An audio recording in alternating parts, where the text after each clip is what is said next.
I got broads in Atlanta. Just to the lean the family. Credit cards and the scammers. Let's try. So let's try.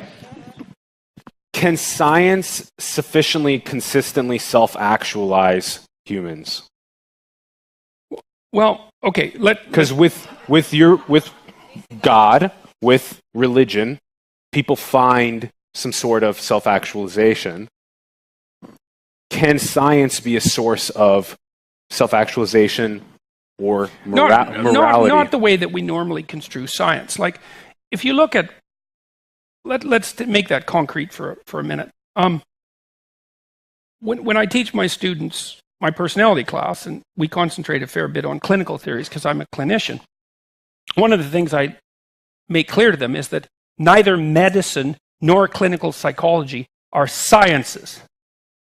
They're variants of engineering. They're attempting to build something. There's an end in mind. There's an ethical end in mind, right? I mean, what you do when you're a clinical psychologist is try to help people make their lives better. Now, you might say, well, you're trying to make them more mentally healthy. But actually, that's a weaker description than that you're trying to make their lives better. Because sometimes, as a clinical psychologist, you see people who are, they're normal in their health, but they would like their lives to be better. There's an up, obviously, and that introduces the ethical realm. And you might be able to use scientific techniques in order to determine which of the strategies you use to try to make your life better are working. But it's not obvious that you can use scientific principles to decide what constitutes better to begin with. That's a big problem. I don't see any evidence that you can. Well, how about... Because science excludes morality from its purview at the methodological level. Well, okay, let's take an example of cancer and science solving suffering by providing solutions to cancer. Yeah, well, should you devote money to cancer education? That's where the problems start to come, is that you can't make an a priori decision. You can't make an informed decision about where the scientific attention should focus itself. It's not an easy thing to do. At some point, the decisions have to be, they're either arbitrary or they're made by techniques that seem to be outside of the scientific purview. Let me give you an example. So I read this book by an ex-KGB agent who had detailed out some of the extent of the Soviet biological warfare program back in the 1980s. And one of the things the Soviet scientists were trying to do, according to this guy, was to weaponize infectious biological agents, which actually turns out to be harder than we suspected, thank God. And what they were trying to do was cross smallpox with Ebola. And it's because Ebola's seriously fatal, and smallpox is seriously contagious. And so they thought, well, seriously fatal plus seriously contagious, it's like, what could be better than that? Recipe for disaster. Right. And you might say, well, is crossing Ebola with smallpox, is seeing whether you can cross Ebola with smallpox a reasonable scientific question, an appropriate scientific question? And purely from the perspective of science, yes. Because science is a generic problem-solving mechanism.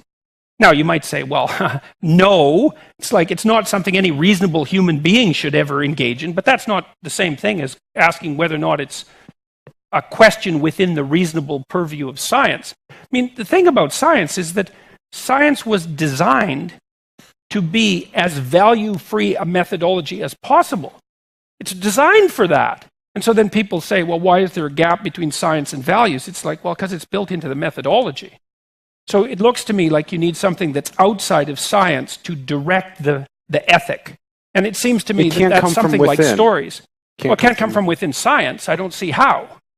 I mean, partly because you exclude the value. Isn't the story of the cosmos already enough to get someone excited enough to find some sort of value system from the being born from the stars and that being inspirational? No, not necessarily, because you can just as easily say, well, here we are in this little dirt ball in the middle, on the outer edge of this galaxy that's going to rotate pointlessly for the next 250 million years, a couple of dozen billion years before the heat death of the universe. It's like, that's pretty dismal accounting of the utility of life. I mean, you know what I mean? You can take... we're taking it from you have that entire you have that entire range of interpretive possibilities from like, isn't life remarkable and wonderful, and to isn't it bloody pointless if you look at it from the wrong temporal perspective. I think you can find that from science. Well, yeah, but you can also find the reverse. So that's the problem. I'm not anti-scientific. Yeah, but of course. I don't see a simple way of solving the problem of the ethical direction of the scientific inquiry. I mean, you don't. What comes to mind maybe as a way to get to that area? Well, one of the things that I talked about in detail with Sam Harris, and we're going to talk about this some more because it's by no means solved, is the relationship between facts and values. And the old idea, Hume's idea, is you can't derive values from a set of facts. And I think that's sort of right, but I kind of think it's more complicated than Hume thought it was, but I'm not exactly sure why. Because like I made a case earlier about this emergent ethic arising out of iterated games. That kind of looks like a scientific observation about the origin of morality. It's something like that. So it's not like science can't inform your moral decisions, but exactly how that might come about is by no means a straightforward issue. And I mean, fascinating. Well, it's also not the case. It is also not self-evident that science has served a beneficial function for human beings. Like it might be the case. It could be the case. I mean, look, we're pretty comfortable here, and thank God, and that's definitely a consequence of the scientific revolution. But you know, just highlighted your phone as a major... Yeah, but one good hydrogen bomb blown up over North America would set us back about 50,000 years, and that could easily happen. If I was a paranoid dictator, that's certainly what I would do. And I don't know, you guys, most of you guys probably know what would happen if you blow up a hydrogen bomb. I think it's about 150 miles up, something like that. One, you get an electromagnetic pulse, it takes all the electronics out, like all of them. Right.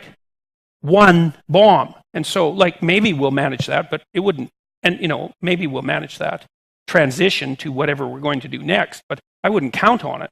And so it isn't even necessarily the case that scientific endeavor is a pro-human life process.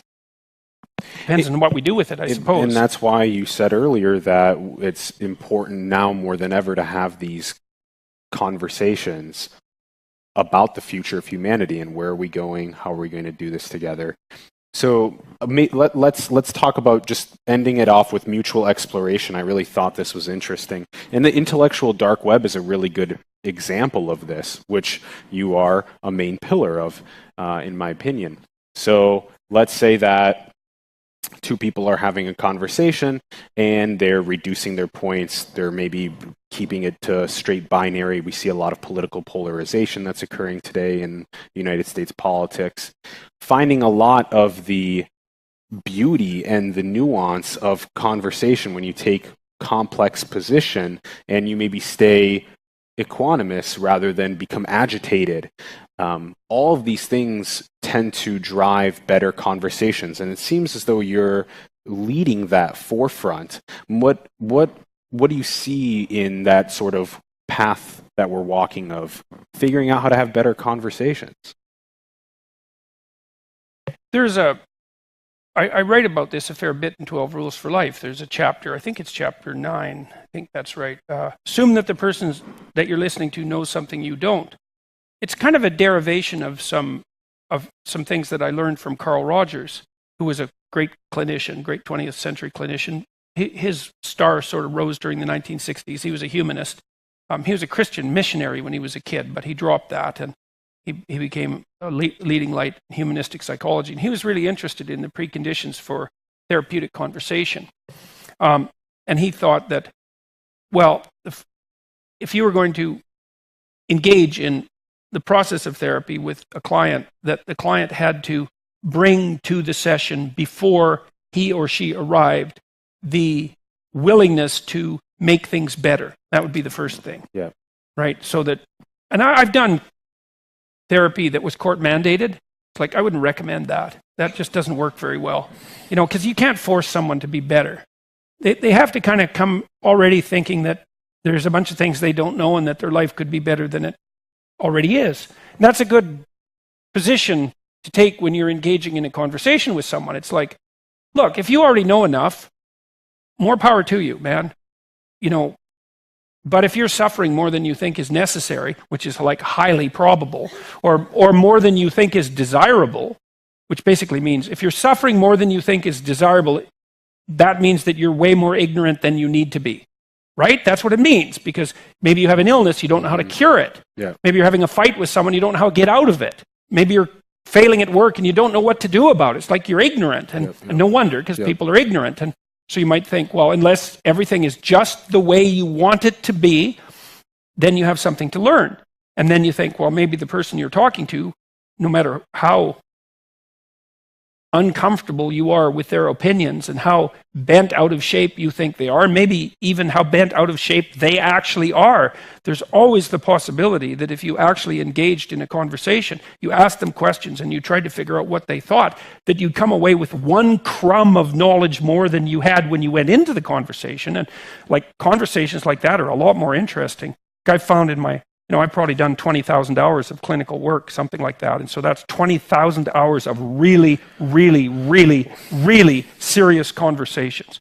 And they're almost always interesting beyond belief. And like I've had clients that, I told you already, that sort of spanned the entire spectrum, from people who were so impaired cognitively and behaviorally that, well, they were utterly unemployable by any reasonable standards, to people who were unbelievably high functioning. And I've found working with all of them, if I'm in the zone properly, it's ridiculously fascinating. Yeah. Because people are ridiculously interesting. And so, and everyone has their own characteristic experience that's actually unique. And so if you have a real conversation with someone and they tell you what's unique about their experience, the probability that you can learn something from that is, it's certain that you can. My low IQ clients, God, they taught me so much. It's just, they taught me how difficult things were first, because to see someone struggle with a task that the typical person can do without even thinking sheds light on exactly how amazing it is that normal people can do that, and how hard it is when you're impaired to the point where those sorts of normal behaviors become impossible. It's so enlightening. It teaches you a lot about the world. And so I think part of the reason that YouTube is killing television is partly because it's technologically advantageous. I mean, make no mistake about it. There's nothing that TV can do that YouTube can't do. And there's a whole bunch of things that YouTube can do that TV can't. So it's obvious which one's going to win. But what's also interesting about it is that there seems to be a massive and relatively untapped market for actual conversation. And it's because conversation is between people of goodwill who are trying to tell the truth, who are trying to aim at making things better, is unbelievably valuable. I mean, at least in principle, that's what we're all doing here, right? I mean, even though, you guys aren't talking, that doesn't mean this isn't a conversation. It's, first of all, we're trying to pay attention to you at least enough to see if everyone is engaged in the conversation. If you're not engaged in it, then it would be completely pointless, right? And you involved them in your experiment. That was amazing. Well, one of the things I learned in my clinical practice is that if the conversation wasn't interesting, then I was doing it wrong. Yeah. That's right. It's just, and that's a really cool thing too. I think that also speaks to this idea of a universal ethic. I've really become interested. I talked about this with Ian McGilchrist recently. I just released that video today, though it was up a week ago on a different site. I've really become interested in the idea that the sense of engagement, of meaningful engagement, is the deepest of cognitive instincts. I actually think you can make a very strong neurobiological case for that. And that if you're engaged in something, what it means is that you're safe and secure, on the one hand, sufficiently safe and secure. You're in your domain of competence, which is a good place to be. It's like explored territory. So you're within the walls where you're safe, but you're also peering over the fence at the same time, right? So if you're engaged, what it means is that you're in your domain of competence, but you're operating within that domain of competence so that you're expanding your competence at the same time. And so you feel that as meaningfully engaging, and it is. And so, and I do also think that sense of meaningful engagement is the right antidote to the suffering that's part and parcel of our limited existence. It's like you need an antidote to the fact that life is suffering. And the the experience of meaningful engagement, I think, is that antidote. And I also think that the experience of meaningful engagement is a marker that you're where you should be, doing what you should be at the right time. Yeah. I think it's the deepest of cognitive instincts. Yes. And so that's really cool, man, if that was true. I think it's actually true. So it'd be Flow. really something if that was Yeah. true, man. So, but I think it is. So When we we're can in try that that and state- see if it works. In that state of flow, you lose a sense of time. Yeah, well, you lose your self-consciousness Yep. too, as well. Yeah, So, yeah. and that's something that's worth thinking about. I would also consider that a primary religious experience. It's something like that. Yeah. You know, you were talking about science and religion earlier, and like there's a bunch of questions that we need to address pretty seriously about that too, because the scientific, the kind of atheist types, you know, they're very down on the idea of religion, but that's a very bad idea because religion is a human universal, right? And Yep. religious experience, people have religious experiences. It's like at minimum we need an explanation for that. Plus you can induce them, which is also, you know, you can't just write that off. Like you can induce religious experiences. Well, that like, can what be the hell's up intertwined with with that? spiritual as well, right? Yeah, Religious, spiritual. So but it's not just conceptual. Like, you know, you can say, Of well, course. there's a Yeah, yeah. spiritual realm. It's deeply experiential. it has to be, So- yeah. Jordan, are we in a computer simulation?